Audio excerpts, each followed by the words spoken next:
Jai Sadgurudeo. Good morning to all of you. Welcome to the weekly English Satsang organized by North America Institute of Vihangam Yoga. My name is Neetu and I have joined this Satsang from Edison, New Jersey. In the current times, our day-to-day life has become busy in fulfilling our physical and mental requirements and social responsibilities. In this fast-paced routine life, the requirements of the soul are often forgotten. So first, I would like to congratulate each one of you for taking some time from your busy schedule to fulfill the requirements of your soul through Satsang. Vihangam Yoga Fundamentals. This is a classroom-style interactive session that will help us deepen our understanding and confidence in sharing the profound teachings of Vihangam Yoga. By joining in full strength on Sunday's Satsang, we can collectively build a stronger and more confident NAIVY Samaj. Let's come together with open hearts and minds to learn, grow, and inspire each other. Our speaker for today is Rahul Avasthiji, who is a sincere disciple of Sadgurudeo and inspires us with his Seva Bhav, devotion, and knowledge. Let us all feel grateful for this opportunity to indulge in deep spiritual knowledge. I would like to request Rahulji to share with us today on the topic Importance of Hawan Yagna. Over to you, Rahulji. Thank you, Neetu ji. Jai Sadgurudeo, everyone. Before I say something on today's topic, I would like to put my prayers on the holy feet of Sadgurudev ji. Gurur Brahma, Gurur Vishnu, Guru Devo Maheshwara, Guru Sakshat Param Brahma, Tasmai Shri Guruve Namah.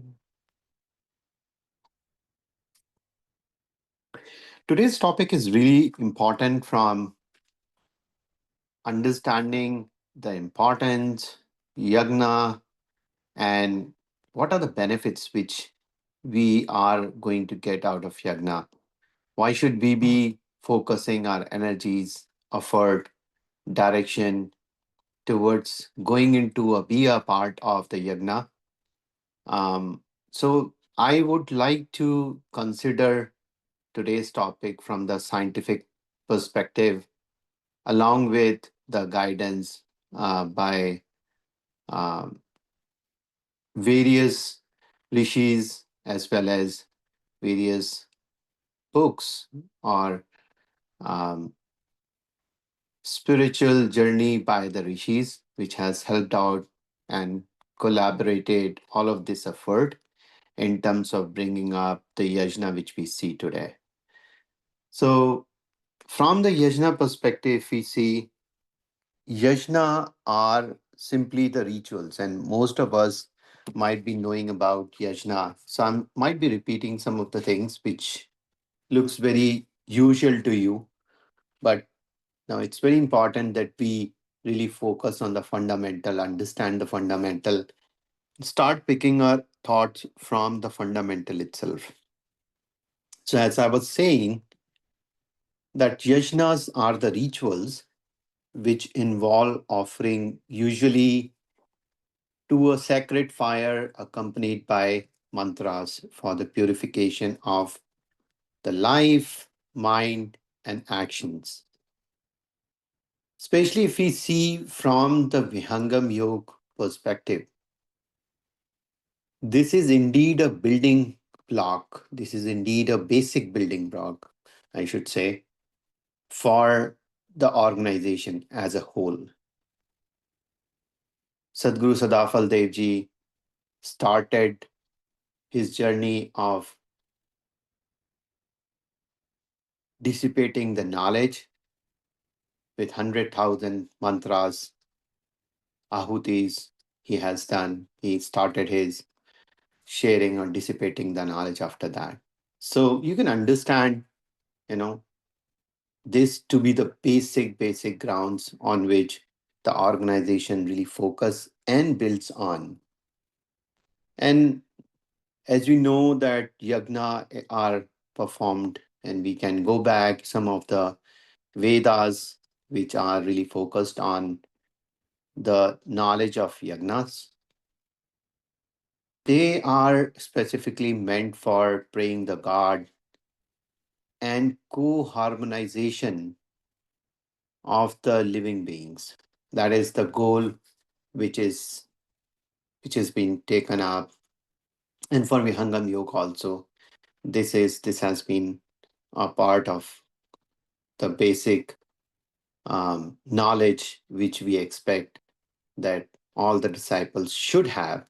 And when I go through the details, you'll get to know that why it is so important in our lives, in our spiritual journey and our physical growth, in our emotional growth. So all of these are really important. That is why for the overall betterment of us as seekers, sadhak, this should be kept very close to our heart.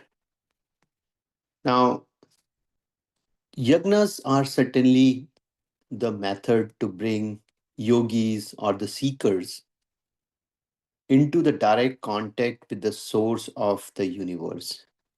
What it does, it connects them with the elements which are underlying forces of the universe and the creation itself. So, yagnas are used by by allowing the physical energies of thermal and sound variations to purify the subtle energies of microcosm. When I say microcosm, that includes all of the living beings, including the human beings. And what it does, it purifies, it aligns, and it aligns the microcosm or the living beings with the macrocosm, which is the universe. So it connects both the thermal as well as the sound variations, which are a part of the subtle energies which we all contain, we all dissipate, and that is really important part of the yagnas. So what we can see from the Vihangam Yoga perspective, it is also the way to connect to our three pillars of the Vihangam Yoga, which are Seva, Sadhana, and Satsang. Because once we are a part of Yagna, it's a Seva for not just for ourselves, the Seva for the whole living being, which is microcosm, and the universe, macrocosm. So it is a Seva Bhav which we promote, which we dissipate, which we align to by being a part of the yagna, wherever, whatever the way we can be possibly of. Satsang, certainly, when I was talking about the thermal sound energies, variations, those are a part of your satsang learning, listening to the mantras, and aligning yourself for the satsanga where you are connected with a wider set of people and connecting yourself with the universe or Brahman. Sadhana, obviously, we'll talk through it, but it is a very good way of doing the mass sadhana, and yagna has that potential of doing the sadhana not just for yourself, for the people who are sitting there, because it creates that environment, it creates that energy, that capability around you, so that you engage yourself in all of the three pillars of Vihangam Yoga, Seva, Sadhana, and Satsang. So, along with that, yagna are focused towards, not just focused towards the five elements of the life, which are the air, fire, water, earth, and space. It also connects you with something beyond, which Bhagavad Gita has also mentioned as Brahman. And it is said that Brahmaji, in Bhagavad Gita, it says that Brahmaji has created this unique tool for all of the human being to use this tool for their well-being, their spiritual uplifting, and ensuring that we connect ourselves with the devtas, the boon givers, the blessing givers in this world. There is a shokla which says Rishio Mantra Dishta, which means that rishis or sages could see the mantras, could understand the mantras, could observe the mantras in their meditation practices, meditation bhumis, which they have been. So, for a purush, for a sadhak, for a seeker, it is advisable that the person should regularly offer oblations or oblations to devtas for the betterment of its whole society. And what is the way? We have already known that it is going to be uttering sounds which is coming from the Vedic time. And these sounds were mainly the part of Shruti. Shruti is been a part of our education, since beginning of this world. And we have learned more as a part of the Shruti. So these mantras have been passed upon to the future generations as Shruti, and they were later assembled by sage Vedvyas. If we look at our um, basic building blocks, which are the four Vedas, three of the Vedas are dedicated towards yajna. We'll be very much surprised to know that, in case we don't know about it. It is given so much of importance in Vedas, and further we have it divided into Samhitas and Brahmanas, all divisions it has been done. Yajna has been given so much of weightage that the three Vedas, Rig Ved, Yajur Ved, are focusing on the procedure of the yajna and mantras. What should be the mantras? What should be the procedure which we should use? And remaining two Vedas, which are Samved and Atharved, they have actually considered, they have spent considerable portion just dedicated towards mantras, the sound of the energy which should be generated as part of the yajna. And then, as I was saying, the Vedas are further divided into four subdivisions, which are named as Sahitas, Brahmanas, Aranyak, Aranyaka, and Upanishad.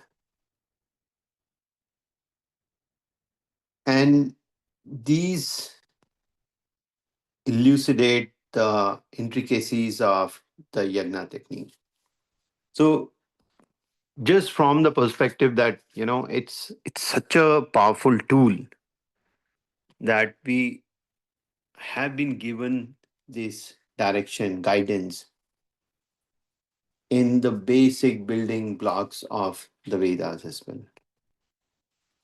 What has been mentioned in this Veda and from the beginning, that yagna, before we start yagna, we decide the time, place, method of creating the fire. So first of all, we decide what should be the time, what should be the place where we should have to have we are doing this yagna, and then the method of fire, the how the fire is going to be generated, what are the ways which we will use for generating the fire, how do we collect the ingredients, what type of ingredients will be used in ahutis, what is going to be their quantity, quality, how what is the method of delivery also.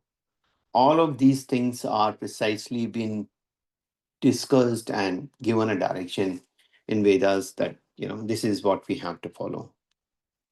Yagnas have been a part of the some private events. Maybe few people want to do it. Maybe one two people can do. Some of the times it happens at the community level.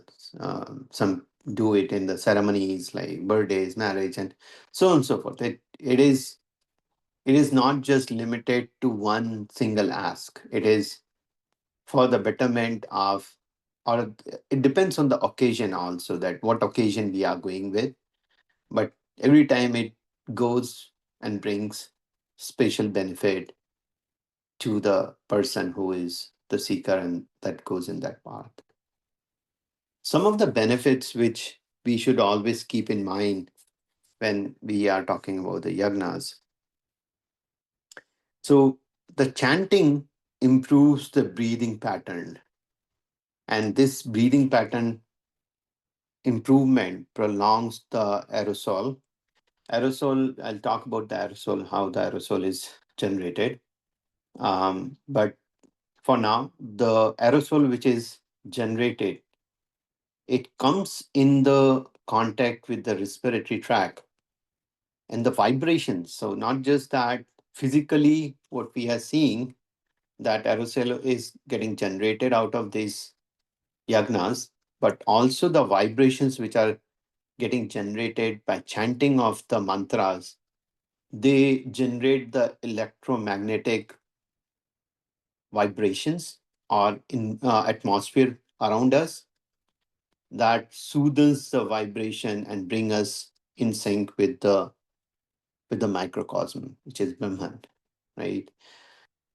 That is how the well-being of microbes or living being is established and bringing it in sync with the wider universe. Might have anyone who has been a part of yagna, you might have seen that there are different samagri, different ingredients are used for these yagnas. Some of the times we use mango, some other times we use neem, other time we use agar, ghee. So many different things which we use. If we just understand that, like mango itself is antibacterial, antifungal, anti-cancerous. Neem is antibacterial, antioxidant. Agar is anti-inflammatory, anti-allergy, and anti-allergic, anti-diarrheal. Ghee is said to be the ideal carrier of the yagna. And yagna, when it does the combustion, it brings the therapeutic compound, which I was talking about, the aerosol. So what it does is the samagri which we put, it binds together the carbon particle and it generates aerosol. And then when these aerosol are generated, a combination of samagri which we have given and along with the carbon particle.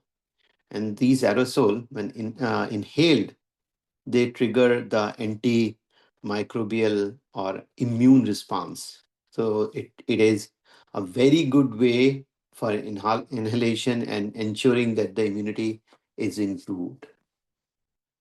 So it is a part of non-invasive inhalation drug delivery.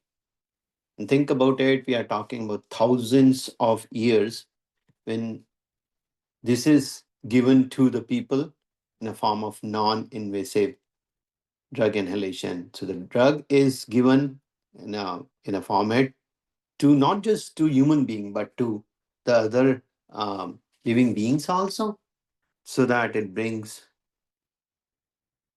the well-being of the whole ecosystem. And there have been various scenarios, various studies already been established, that is where the inhalation therapy has been successful for diabetes. It has been successful for combating the SARS, which is the respiratory disease, CoV-2, and even for COVID-19.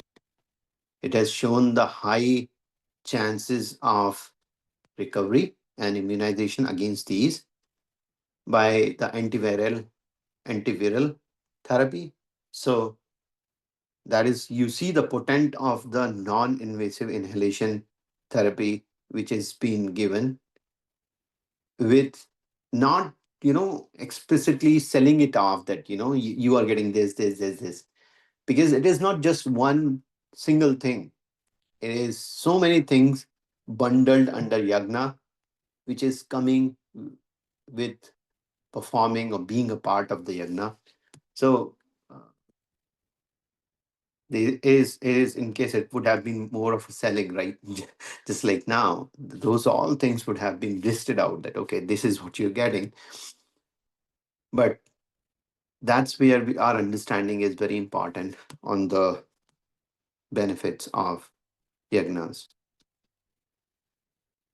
And our rishis, they identified these non-invasive, innovative drug delivery methods by just using the natural resources and giving this to the wider mass.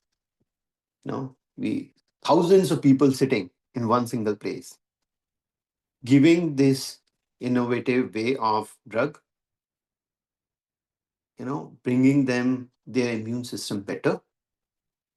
That is why you see a lot of yagnas being delivered, and currently also it's a part of our culture. And rishis just understood this not today, not thousands of years back, and how we have improved upon the common parameters of the health well-being of the whole society. If I talk in terms of some of the mantras and hymns which are there used as a part of the yagna, we see that each substance, and we understand that each substance which is either it is going to be living, non-living in this universe, each living or non-living particles or matter, they contain atoms. And these atoms within every cell, they vibrate constantly. And they produce the sound, and all of this sound is not perceivable to the human eardrums. So again, both living and non-living things, they vibrate, they produce sound, and not all of the sounds are perceivable to the ear drums of human being. When we go to a consciousness level, to higher consciousness level, these sounds, these vibrations, then start making sense to us, both for the living being as well as the non living being.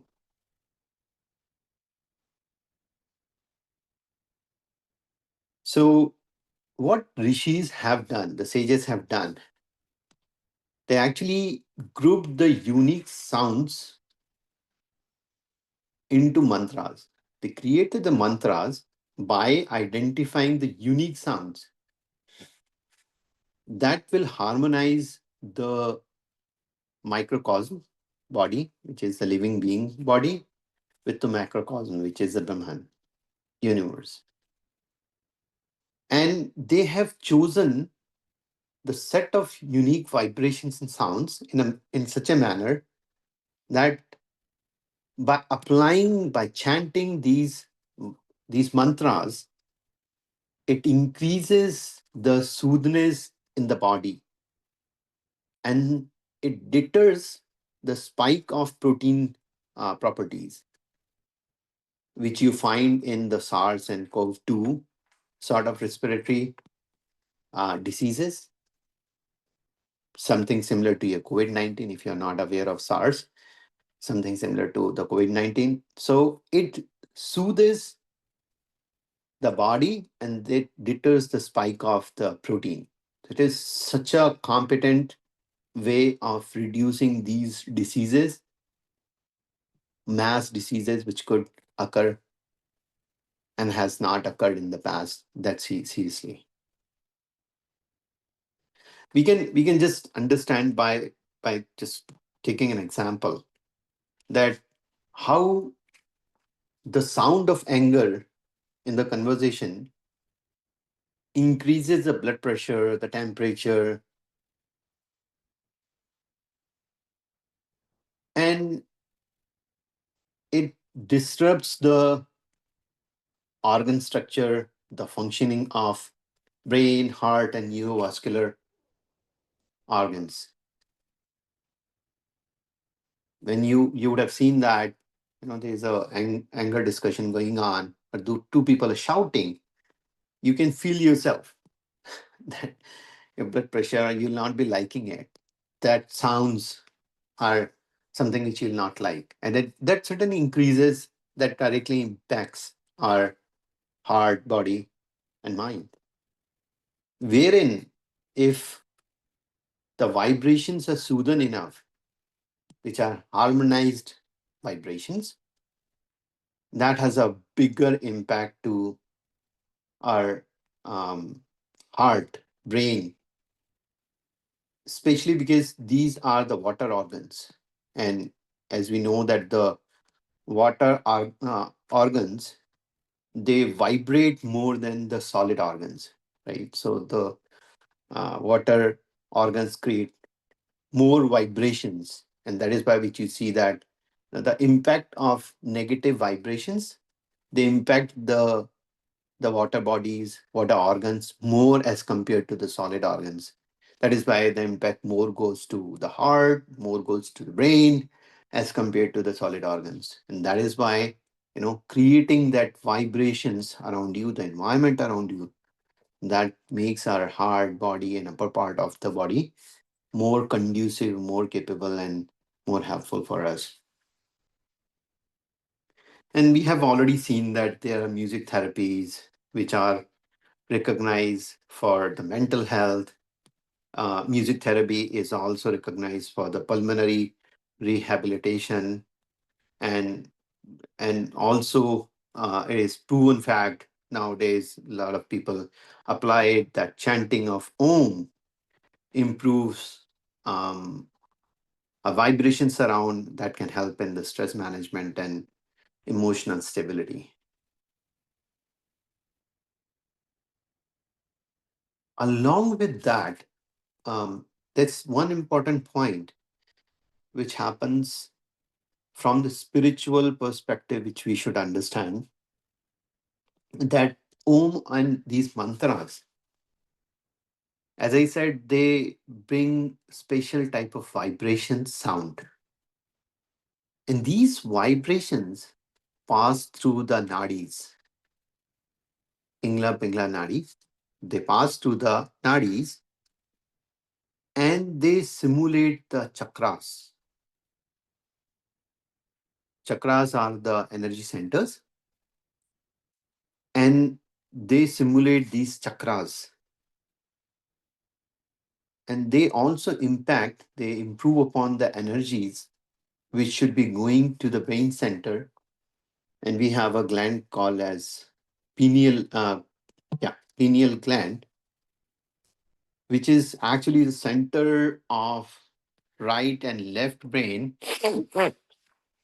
And that is where the yagna and the vibrations, the chanting, it connects directly with that part of the brain, the gland, and that brings that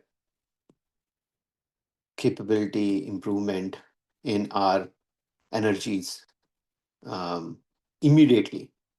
That is why, these yagnas are very, very potent and powerful.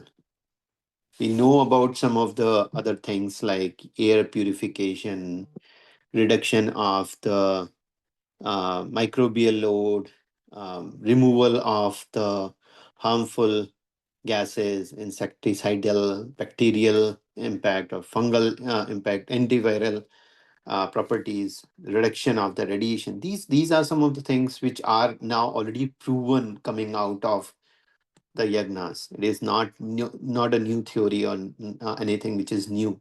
It's already proven a number of times. So we should just keep them in the back of our mind that yes, these are different things which you get on the top of how you get the energy chakras initiated, improved upon, and your energies are improved or enhanced by the yagnas. We have already learned about mantras improving upon the lung capacity, mental well-being. It brings the enlightenment, and the smoke generated at the high temperature is used for the drug administration. These are all things which we discussed. We already know about it. There's been various cases. Yagna has been successful for reducing the impact of epilepsy, neural brain disorder, and even the diabetes. So these are where the studies have been a part of it, and they have proven that these have happened. And that is where you see that yagna are so potent and powerful. Finally, when we see from the perspective of spirituality and the sound variations in the mantras, the Om impact, which um, which is how we create the improvement in the chakra energies. It and you might have seen that we suggest and we prescribe in Vihangam Yoga that the Omkar is done before the meditation practices. That is why the simple reason that these sounds, these variations, these vibrations actually bring upon the chakra, um, improve chakra energy realization, and then it connects with our different chakras, and we are more capable of going to the higher level of our meditation. And we certainly, in that case, we are more able to go to the level of higher meditation practices or go to a higher level of meditation, because our chakras, which are Muladhara, Swasthan, Manipura, Anahata, Vishuddha, Ajna, Sahasra, and when we being a part of the yagna, we see that our key chakras, which are Anhata, Vishuddha, Ajna, and Swastra, which are basically the part from navel up. All of those are very much directly impacted by the inhalation, the vibrations which are there. And you would have seen that we do the we do the um, pranayams and all, and we cater to our different chakras by making humming sound. And um, ultimate goal is to impact upon the energy cycles or the chakras where that they release energy. And this is what is established by yagna itself. So being a part of yagna, it's so blessing that we should not miss any opportunity, that if we get any opportunity to being a part of the yagna, do something within yagna, or um, by ourselves, we get an opportunity for any occasion, anything, to do the seva, bringing up more people to be part of this yagna itself. I think it is going to be very much a part of your seva, sadhana, and satsang, because you're doing all of these three things by making more and more people a part of the yagna and helping them out in terms of their physical, emotional, spiritual uplifting.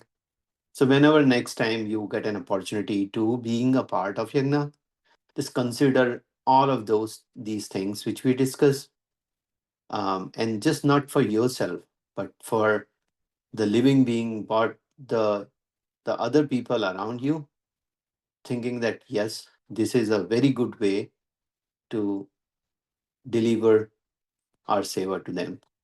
With this, I'll stop here and I'll open it up for any questions. Back to you, Neetaji. Thank you, Rahul ji, so much for sharing this on this topic of the importance of Havan Yajna in such great detail by citing examples or narratives from Vedas, from Bhagavad Gita, and giving a scientific perspective to the importance of yajna and the benefits that not just the human beings, but every living being on this earth derives from just being a part of that yajna. And I would say it's coming at the right time, uh, that you mentioned that we can indulge in this yajna and also do our seva by connecting others, as Swamiji arrives in the land of US to perform this yajna in um, on the East Coast and on the West Coast. So this is a great opportunity for all of us to attend this divine event and also connect others. Thank you, Rahulji, once again. And I would like to request if anyone has any questions or thoughts or would like to share your ideas on today's topic, please come forward. And if anyone has joined this session for the first time, please introduce yourself and share how you learned about Vihangam Yoga. Namaste, everyone. This is Manikantan. Um, I'm not new to Vihangam Yoga. I was introduced by um,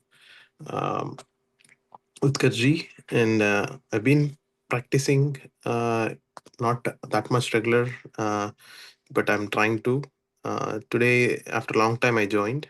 It was a wonderful yoga session and a wonderful topic by Rahulji.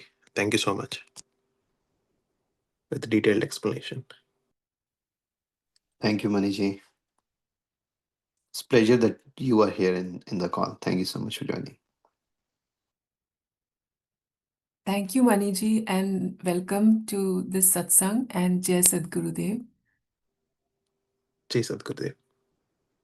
If anyone else has any questions or would like to share their thoughts, please, you're welcome to share.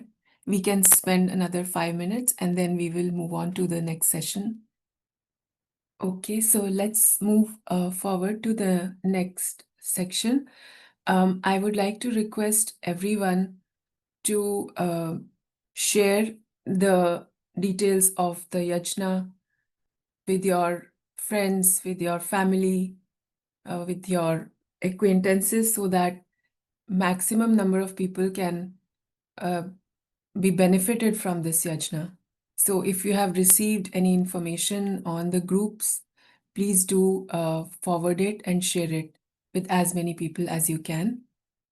And thank you, Rahulji, once again for sharing with us on the importance of Havan Yajna. This was a very inspiring session, and